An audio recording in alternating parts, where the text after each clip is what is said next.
While everyone is focusing on Nottingham Forest right now, there's another Premier League team that's defying all the odds and performing way above how anyone expected them to this season.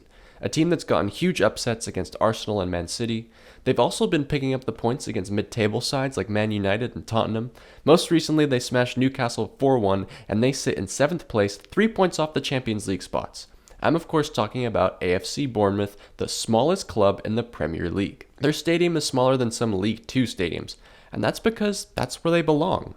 Well, kind of.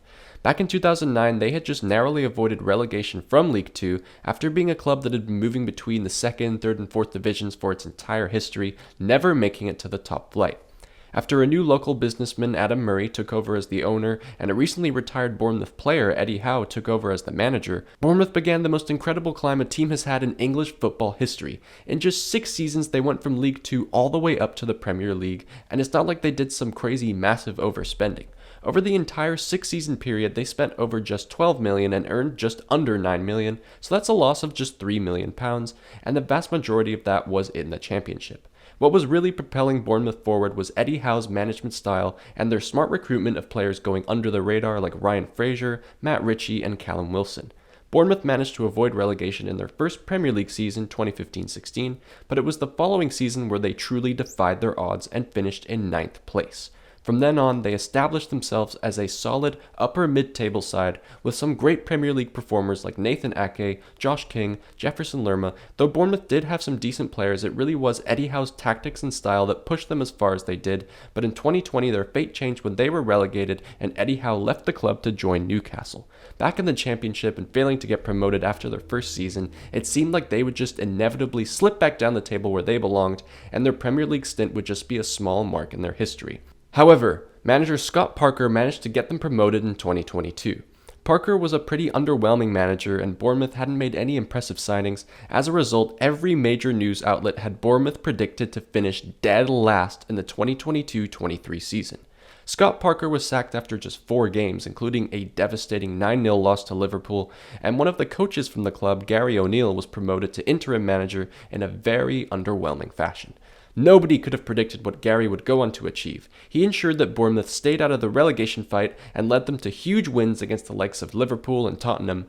Bournemouth finished a very solid 15th place, and the fact that they stayed up while everyone was 100% sure they would go down led to Gary O'Neill being hailed as one of the most exciting young managers in the league.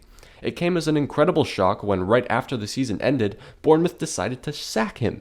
O'Neill was replaced with Rayo Vallecano's manager Andone Iraola because the league needed another hyper-talented Basque coach. Iraola got Rayo promoted in 2021 and led them to 2 solid mid-table finishes in La Liga.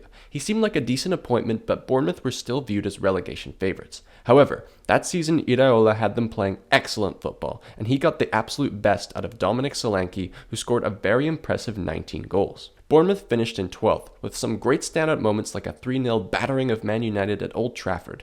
Now we come to this current season, where Bournemouth, still with Iraola, are currently in the midst of their best ever season. They are on absolute fire, but what makes them so good? Well, it's a combination of a few things. For one, Iraola is basically a tactical genius, and he's incredibly good at getting the best out of the cards he's been dealt. Despite losing Dominic Solanke, who many felt had carried Bournemouth single-handedly, he's managed to do even better without him. He turned Ryan Christie, an okay right-winger, into one of the best-performing box-to-box midfielders in the league right now. He has a washed-up Justin Kluivert firing on all cylinders, and a previously underwhelming Antoine Semenyo looking like one of the brightest wingers in the league, with the likes of Liverpool interested in him. In terms of tactics, Iraola has Bournemouth lined up in a high-pressing, fast-tempo 4-2-3-1. They won't dominate possession, but they're great at winning the ball back in key areas and have been very clinical in front of goal. Their backline has been extremely solid too, with Milos Kerkez looking like the best young left-back in the league right now, equally as dangerous on attack as he is domineering in defense. 19-year-old Spanish centre-back Dean Huijsen alongside the Ukrainian Zabarny have been one of the best centre-back duos in the league this season, and Kepa in goal has been performing much better than he did at Chelsea.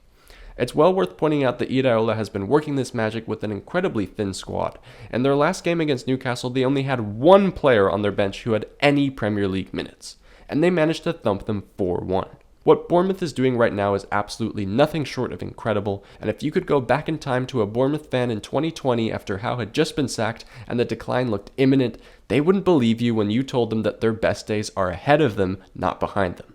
While Nottingham Forest is deservedly getting so much love this season, I wanted to fill the space with a spotlight on a similarly incredible team that's been going more under the radar. For what it's worth, the way Bournemouth have been performing, I fully expect them to be playing European football this time next season for the first time in the club's history. What a story that would be. From League 2 to European football in 15 years. Bournemouth truly are a club in a million.